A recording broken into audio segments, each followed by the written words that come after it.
Last chapter हम लोग करने वाले हैं। आपको लिखा गया है विश्व भूगोल अंटार्कटिका महाद्वीप। मैं बताया था कि लास्ट हम लोग या अंतिम जो लेक्चर होगा वो होगा अंटार्कटिका महाद्वीप का। बहुत ही छोटा महाद्वीप है, लेकिन कभी कभार यहाँ से भी प्रश्न अक्सर पूछे जाते हैं, इसलिए इस महाद्वीप को भी हम लोग क्लियर कर लें। फिर हम लोगों के जितने भी महाद्वीप हैं सब क्लियर हो जाएंगे और ज्योग्राफी का बिल्कुल पूरी तरह से हम लोग अंत कर देंगे।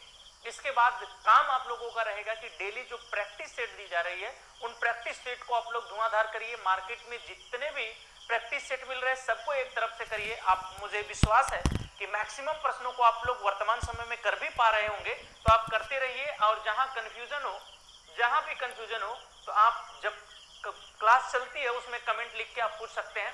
सबसे पहले लिखा गया कि अंटार्कटिका महाद्वीप, जो अंटार्कटिका महाद्वीप है उसके बारे में सबसे पहला तथ्य देखा जाए तो लिखा गया है कि अंटार्कटिका या इसी को अंटार्कटिक के नाम से भी जाना जाता है, पृथ्वी का दक्षिणतम महाद्वीप है।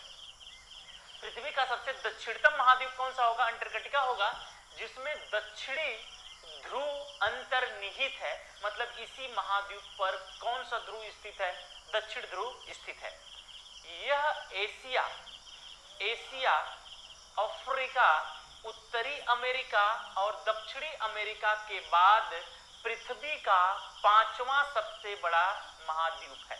मैं आप लोगों को इतना बार महाद्वीपों का क्रम बता दिया हूं कि मुझे लग रहा है कि आप लोगों को याद हो गया होगा। एशिया, अफ्रीका, उत्तरी अमेरिका, दक्षिणी अमेरिका, इसके बाद अंटार्कटिका। अंटार्कटिका का 98% भाग औसतन 1.6 किलोमीटर या इससे भी मोटी बर्फ से आच्छादित है। मतलब 1.5 किलोमीटर कम से कम इस पर मोटा बर्फ ही जमा है। मतलब 1.5 किलोमीटर आप खोदते जाएंगे लगभग 1.6 किलोमीटर, तब तक आपको बर्फ ही मिलेगा। इसके बाद आप स्थलखंड पे पहुंच पाएंगे। मतलब बर्फों से ये महाद्वीप पूरी तरह से ढका हुआ है। तो आप देख सकते हैं कि 1.5 किलोमीटर क्या है, यहाँ पर बर्फ औसतन बिछी हुई है। आप यहाँ पर थोड़ा सा इस महाद्वीप का नजारा देखें, ये आप लोगों को बिल्कुल व्हाइट दिख रहा होगा। व्हाइट दिखाने के पीछे लॉजिक है कि ये पूरा का पूरा आइस शीट है, ईस्ट अंटार्कटिका आइस शीट है, पूरी तरह से ये बर्फ से ढका हुआ है। वेस्ट अंटार्कटिका आइस शीट है। और यहाँ पर हम लोग देखें तो ये लैम्बर्ट ग्लेशियर है, जो पूरे पृथ्वी का सबसे बड़ा ग्लेशियर में से एक है, जहाँ पर बर्फ ही बर्फ है। और ये भाग हम लोग देखें तो ये साउथ पोल है, जो यहाँ पर आपको दिख रहा है। बिल्कुल दक्षिणी ध्रुव आपको मैं दिखा रहा हूँ कि ये दक्षिणी ध्रुव है। आगे हम लोग देखें, लिखा गया है उतरते देखा पाल्मर प्रायद्वीप।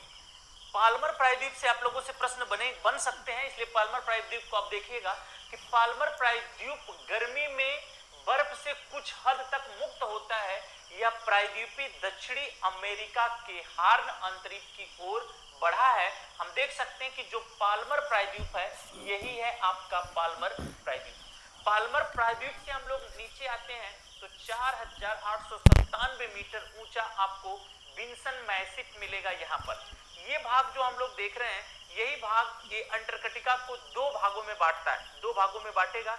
यहाँ आप लोग एक पॉइंट को और देख ले यहीं पे कि यहाँ पर अगर आप लोग देखेंगे तो आपको मिलेगा, यहाँ पर आप लोग देखें तो आपको मिलेगा बेडल सी। आपसे पूछा जाता है कि बेडल सी कहां पर है, तो बेडल सी अंटार्कटिका के अंतर्गत आता है। और रास सी भी पूछा जाता है, रास सागर। जो रास सागर है वो यहाँ पर है। अभी सभी को एक एक करके हम लोग देखेंगे।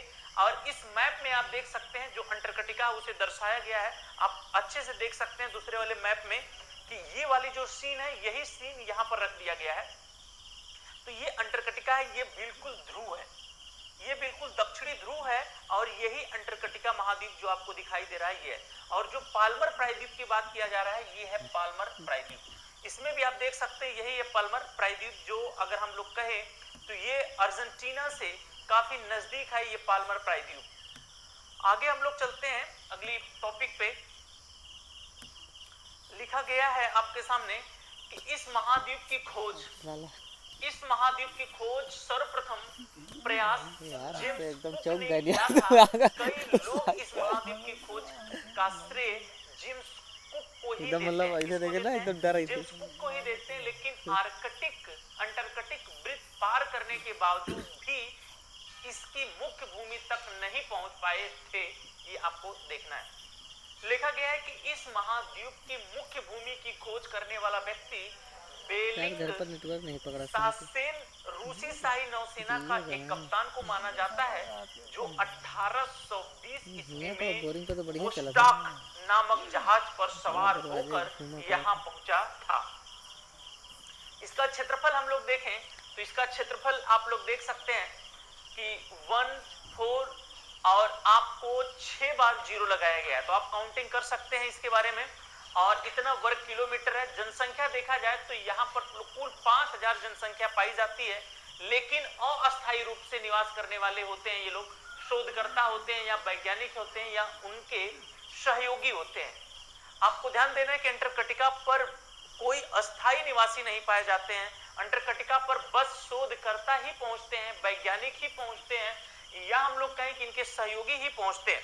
अंटार्कटिका महाद्वीप इतना ठंडा है कि वहां पर अगर ज्यादा दिन तक, मैक्सिमम बताया जाता है कि 3 महीने तक ही वैज्ञानिक रह पाते हैं, उससे ज्यादा दिन तक रहेंगे तो कोल्ड वार्म हो जाता है। कोल्ड वार्म जो आग से जलते हैं उनसे भी घातक होता है कोल्ड वार्म। धीरे धीरे करके आपके जो सेल्स होते हैं इतना ठंडा होता है कि मर जाती हैं वो सेल्स, और धीरे धीरे आपके हाथ पैर खुदड़ने लगते हैं और खुदड़ खुदड़ के गिरने लगते हैं, जो जल्दी सही नहीं होते हैं। इसलिए कोल्ड वार्म होने की का शिकार लोग हो जाते हैं। इसलिए मैक्सिमम हम लोग देखें तो 3 महीने तक ये लोग निवास करते हैं, शोधकर्ता या वैज्ञानिक या उनके जो सहयोगी होते हैं। आगे लिखा गया है कि अंटार्कटिका महाद्वीप के बारे में मुख्य तथ्य। जो अंटार्कटिका महाद्वीप है उसके बारे में कुछ मुख्य तथ्य हमको देखना है। मुख्य तथ्य में क्या देखना है? सबसे पहले तो आपको देखना है, यहाँ पर लिखा गया है कि इस महाद्वीप का तापमान 4 सेंटीग्रेड से कम रहता है। मतलब यहाँ का तापमान हमेशा 4 सेंटीग्रेड से कम ही रहता है, 4 सेंटीग्रेड से कभी ऊपर नहीं होता है। आप जरा महसूस करिए कि आपके यहाँ जब 7-8 तक टेम्परेचर रहता है, 10-12 तक पहुंचता है, तभी आप लोग हालत खराब कर लेते हैं अपना, या उससे थोड़ा बहुत नीचे आता, 7-8 आता, तभी हालत खराब रहती है। जहां पर 4 से हमेशा नीचे या माइनस में ही टेम्परेचर रहता है, वहां का हाल क्या होगा आप सोच सकते हैं। और जो 4 सेंटीग्रेड होता है, ये 4 सेंटीग्रेड प्रकृति या नेचर को अगर कभी आप समझिए ना, इतना नायाब तस्वीर परोसती है, इतना नायाब सिस्टम को परोसती है अपने, कि फिर आप सोचने के लिए मजबूर हो जाएंगे। 4 सेंटीग्रेड टेम्परेचर ऐसा होता है कि जहां पर जल का जो घनत्व होता है वो सर्वाधिक हो जाता है। जल का घनत्व सर्वाधिक हो जाता है तो ऊपर वाले भागों में 0 सेंटीग्रेड तापमान जब हो जाता है तो वो बर्फ के रूप में जम जाता है, और नीचे का भाग का जो जल रहता है वो पिघला हुआ रहता है। और जो सागरीय भागों में मछलियां रहती है, इन्हीं कारणों से उस भाग में वो जीवित भी रहती हैं। और मैक्सिमम देखा जाए कि कितना तक टेम्परेचर होता है तो 4 सेंटीग्रेड तक होता है, इससे नीचे ही हमेशा तापमान रहता है। अगली पॉइंट देखा जाए, लिखा क्या गया है कि औसत रूप से अंटार्कटिका विश्व का सबसे ठंडा, शुष्क और तेज हवाओं वाला महाद्वीप है, और सभी महाद्वीपों की तुलना में इसका औसत उन्नयन सर्वाधिक है। अंटार्कटिका को एक रेगिस्तान माना जाता है। रेगिस्तान या हम लोग कहते हैं कि शीत मरुस्थल भी इसी को कहा जाता है। आप यहाँ ध्यान देंगे कि लिखा गया है कि औसत रूप से अंटार्कटिका विश्व का सबसे ठंडा में आपको कोई कंफ्यूजन नहीं है वहां पे कि 4 सेंटीग्रेड से टेम्परेचर नीचे है तो स्वाभाविक है ठंडा है। शुष्क की बात होगी, इतना ठंडा वहां रहता है, वहां पर बारिश नहीं होती है, आर्द्रता नहीं होती, ह्यूमिडिटी नहीं होती है, इसलिए ये शुष्क हो जाएगा। तेज हवाएं चलती है क्योंकि वहां पर ना कोई पेड़ पौधे हैं, ना कोई बिल्डिंग, ना ही कोई अवरोध है इन हवाओं को रोकने के लिए। इसलिए ये जब हवाएं चलती हैं तो तेजी के साथ वेगवान में आगे की तरफ बढ़ती रहती हैं, इसलिए यहाँ पर तेज हवाओं का जन्म होता है। और सभी महाद्वीपों में इसका औसत उन्नयन सर्वाधिक। अंटार्कटिका को एक रेगिस्तान माना जाता है। रेगिस्तान क्यों कहेंगे? क्योंकि यहाँ पर जीवन नहीं है, पेड़ पौधे नहीं है, हरियाली नहीं है, इसलिए इसे मरुस्थल या रेगिस्तान के नाम से भी जानते हैं। आगे देखिए, यहाँ का कोई अस्थायी निवासी नहीं है, जो अभी मैं आपको बताया भी कि यहाँ का कोई अस्थायी निवासी नहीं है, लेकिन साल भर लगभग 1000 से 5000 लोग विभिन्न अनुसंधान केंद्रों जो कि पूरे महाद्वीप पर फैले हैं पर उपस्थित हैं। अगली पॉइंट, दक्षिणी ध्रुव तक पहुंचने वाला प्रथम व्यक्ति नॉर्वे निवासी एडमंड था। प्रश्न ये पूछा जाता है आप लोगों से तो ये तुम्हें लाइट जला गया का कि दक्षिणी ध्रुव पर पहुंचने वाला सबसे प्रथम व्यक्ति कौन है, तो दक्षिणी ध्रुव पर पहुंचने वाला जो प्रथम व्यक्ति है वो नॉर्वे का है, और नॉर्वे का ये व्यक्ति है, इसका नाम क्या है, एमंडसन है, और एमंडसन सबसे पहली बार पहुंचा था, जो 1911 ईस्वी में अंटार्कटिका महाद्वीप पर पहुंचा था। अंटार्कटिका पहुंचने वाली पहली महिला कैरोलीन मिकेलसन है। आदत नहीं है ना कहो अच्छा हमारा तो ऐसी आदत लाला तो की ये भी आप लोग ध्यान में साथ में रखिएगा, कहो है ना कभी आप लोगों चाहे से बैठे रही पूछा और जा नहीं तो सकता है बस कि गए नॉर्वे की जो मूल निवासी है अब कहो है साथ में चाहे बैठे रही ये किस नहीं तो ध्रुव पर गए सबसे पहली बार बस 2 पहुंचे थे, मिनट तो में ये खत्म दक्षिणी ध्रुव पर पहुंचे थे। महिला के बारे में पूछा जाएगा तो कैरोलिन सक्सेस है ट्रेन में मिकेलसन जो है वाले ये घुस महिला गए थी। तो पता आगे देखिए, अंटार्कटिका अरे पहुंचने वाला आता है प्रथम भारतीय की अगर बात किया जाएगा, अंटार्कटिका पहुंचने वाला प्रथम भारतीय की बात किया जाए तो रामचरण जी हैं, जो 1960 ईस्वी में गए थे, जबकि दक्षिणी ध्रुव पर पहुंचने वाले प्रथम भारतीय की बात किया जाए, अगर बिल्कुल ध्रुव पे बात किया जाए तो कर्नल जतिंदर कुमार बजाज हैं। डॉक्टर गिरिराज सिरोही का नाम भी दक्षिणी ध्रुव पर पहुंचने वाले प्रथम भारतीय के रूप में भी माना जाता है। भारत ने इस महाद्वीप पर भू संरचना, मौसम, पर्यावरण, जीवाश्म, जीव जंतु, वनस्पति, खनिज आदि के वैज्ञानिक परीक्षण हेतु विभिन्न समय अनुसंधान केंद्र एवं प्रयोगशालाएं खोली, जो निम्न है। पहला आप लोगों को देखना है, खूब पूछा जाता है, एक नंबर पे आप लोग देखें, सन 1983-84 में दक्षिण गंगोत्री की स्थापना की गई थी। किसकी? दक्षिण गंगोत्री की स्थापना की गई थी, लेकिन वर्तमान में ये बर्फ में दब जाने की वजह से इसे पूरी तरह से बंद कर दिया गया। इसके बाद देखा जाए कि 87-89 में मैत्री शोध केंद्र की स्थापना की गई और 8वें दल द्वारा इसे क्रियान्वित किया गया। देखा जाए आगे लास्ट वाला कि सन 2006 ईस्वी में नवीन शोध केंद्र भारती नाम से फ्रिट्ज बे के निकट जो लार्समन हिल्स है वहां पर लार्समन हिल्स में बनाया गया। इस केंद्र ने 2012 से परीक्षण शुरू किया। 2006 में ये केंद्र बना, लेकिन 2012 से ये परीक्षण करना शुरू किया।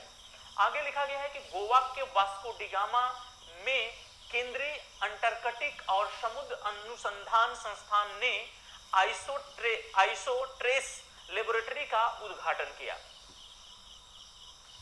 जुलाई, खासकर देखा जाए तो 23 जुलाई 2014 को भारत का पहला बहुसेंसर ऊसर वेधशाला इंड आर्क कॉक्स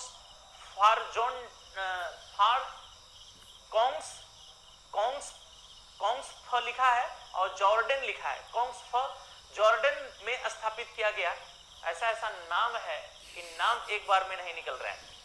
शीत ऋतु और ग्रीष्म ऋतु में महाद्वीप का अलग अलग आकार होने के कारण ही इसे गतिशील महाद्वीप कहते हैं, क्योंकि ग्रीष्म ऋतु में इसके बर्फ पिघल जाते हैं और ये दूर तक फैल जाता है, लेकिन जैसे ही शीत ऋतु आती है ये बर्फ फिर से क्या होंगे, जम जाएंगे। तो आप कह सकते हैं कि ग्रीष्म ऋतु में ये महाद्वीप सिकुड़ जाएगा बर्फ पिघलने से, और सर्दियों में ये महाद्वीप फैल जाएगा, इसलिए इसे गतिशील महाद्वीप के नाम से जाना जाता है।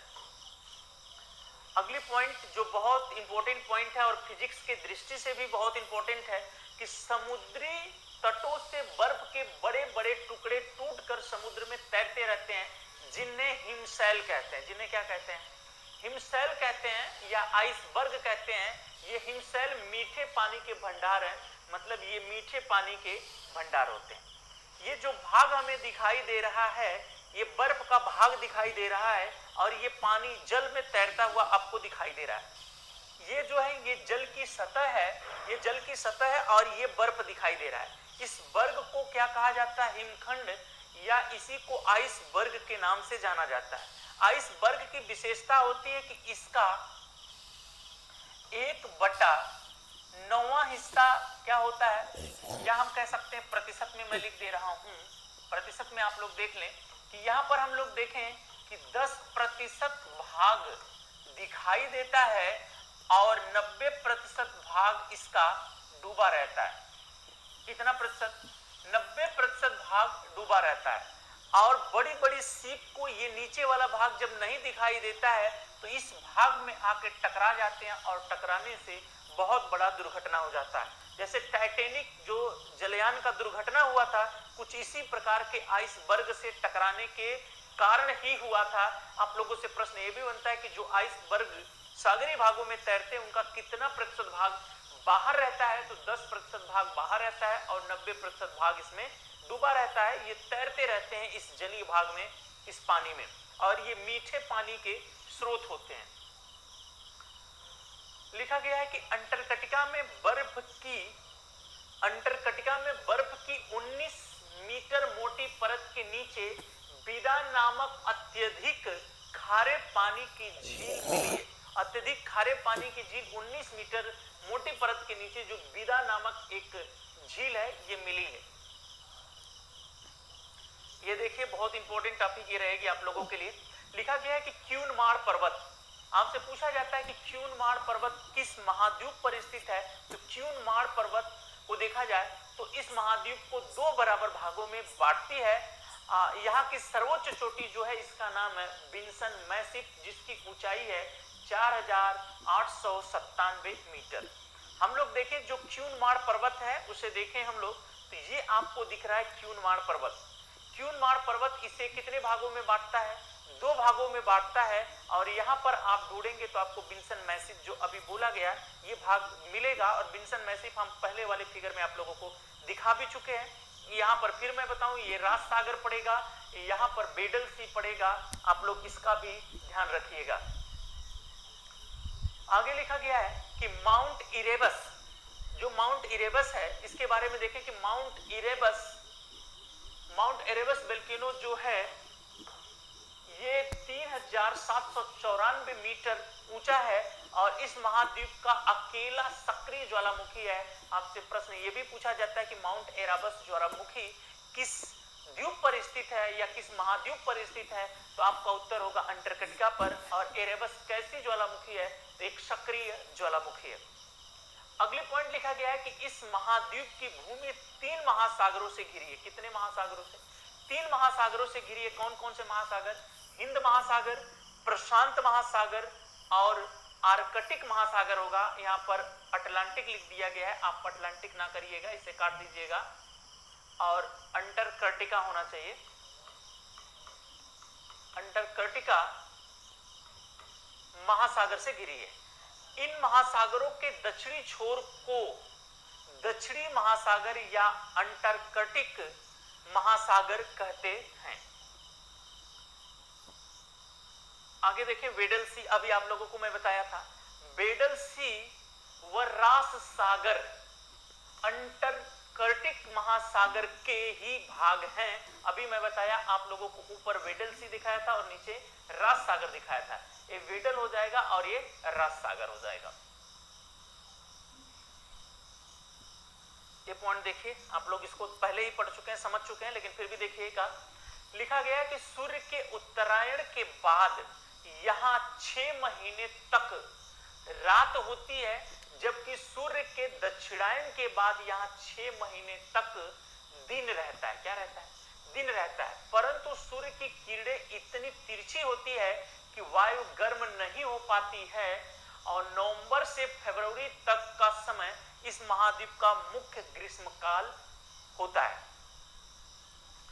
ओजोन रिक्तीकरण, ये प्रश्न आप लोगों से टेट में भी पूछा गया कि सबसे पहली बार ओजोन रिक्तीकरण या ओजोन छिद्र का या ओजोन ह्रास का पता सबसे पहली बार कहां चला था? तो ओजोन रिक्तीकरण या ओजोन ह्रास एवं ओजोन छिद्र की प्रक्रिया की खोज सबसे पहले अंटार्कटिका महाद्वीप में 1985 ईस्वी में हुई।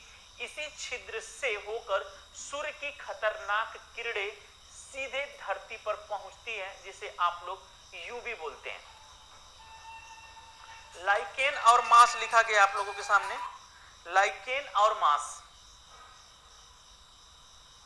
यहां हम लोग देखें लिखा गया है लाइकेन और मास। तो लाइकेन और मास को थोड़ा सा समझें कि जो अंटार्कटिका महाद्वीप है वहां पर बस लाइकेन और मास ही पनप पाते हैं, बाकी कोई वहां पर वनस्पति, कोई पेड़ पौधे नहीं पाए जाते हैं। बस पेड़ पौधे या वनस्पतियों के रूप में कुछ पाया जाता है तो लाइकेन पाया जाता है। लाइकेन आप लोग जानते हैं सिम्बायोसिस या सहजीवी का उदाहरण होता है जो कवक और शैवाल के सहयोग से बनते हैं, जिसे हिंदी में हम लोग क्या कहते हैं, काई बोलते हैं।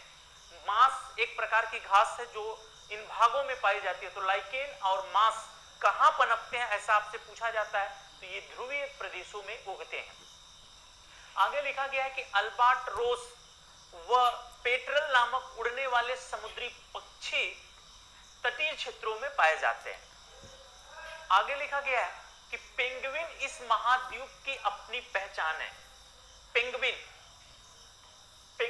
इस महाद्वीप की अपनी पहचान है। यह बिना उड़ने वाली चिड़िया के रूप में जानी जाती है।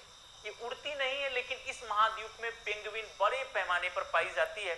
ये आप लोग पेंगुइन दिख रहे हैं और हमेशा discovery channels, animal planet channel पे अक्सर आप लोग इसे देखते रहते हैं। ये पेंगुइन है जो अंटार्कटिका पे बड़े पैमाने पर पाई जाती है, ठंडे भागों में। आगे लिखा गया है कि इस महाद्वीप में विश्व के वैज्ञानिक अनुसंधान कार्य में लगे हुए हैं। यहाँ अनेक प्रकार के खनिज जैसे सोना, चांदी, तांबा, कोयला, मैग्नीज, यूरेनियम, प्लेटिनम, क्रोमियम, खनिज एवं प्राकृतिक गैस आदि की जानकारी मिल चुकी है, लेकिन प्राकृतिक कठिनाइयों के कारण खनन नहीं हो सका है। इतना ज्यादा बर्फबारी और ठंडा प्रदेश होता है कि वहां पर खनन करना लगभग दूभर है।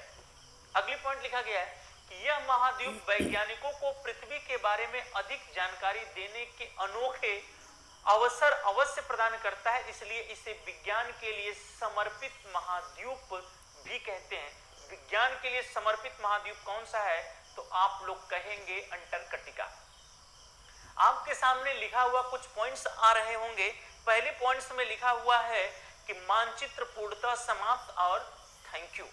आज हम लोगों का जो सुपर टेट का सिलेबस था इस चैप्टर के बाद पूर्णतः समाप्त हो चुका है।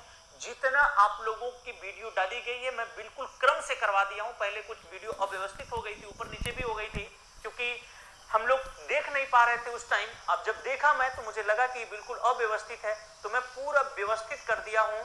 आप लोग एक बार शुरू से अंत तक फिर से अच्छे से पढ़ लीजिए और अपने नोट्स को बढ़िया से बना लीजिए। जितने भी मार्केट में प्रैक्टिस सेट है उन प्रैक्टिस सेट को आप लोग धुआंधार सॉल्व करिए। मेरा पूरा विश्वास है कि आप एक तरफ से कर पा रहे होंगे।